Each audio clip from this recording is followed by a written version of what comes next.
வணக்கம். சிறுவாணி ஹெர்பல்ஸ்லேருந்து நான் முத்துக்குமார் பேசுகிறேன். இங்கே பார்த்தீங்கன்னா நம்ம தோட்டத்துலேருந்து கருவேப்பிலை பறித்து கொண்டு வந்து உலர வச்சுருக்காங்க.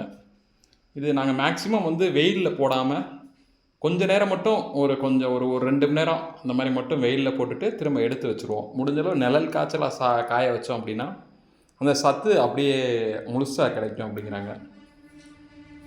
ஆக்சுவலாக இந்த கருவேப்பிலையில் நிறைய விட்டமின்ஸ் இருக்குது. ஆனால் அதை நம்ம சரியாக யூஸ் பண்ணுறது கிடையாது. குழந்தைங்கள்லாம் எல்லாம் பெரியவங்களே என்ன செய்கிறாங்க, சாப்பாட்டில் இருந்து அந்த கருவேப்பிலையை எடுத்து கீழே போட்டுறாங்க. ஆனால் அந்த மாதிரி பண்ணாமல் கருவேப்பிலை சாப்பிட்டோம் உள்ளே எடுத்துக்கிறது ரொம்ப ரொம்ப முக்கியம்.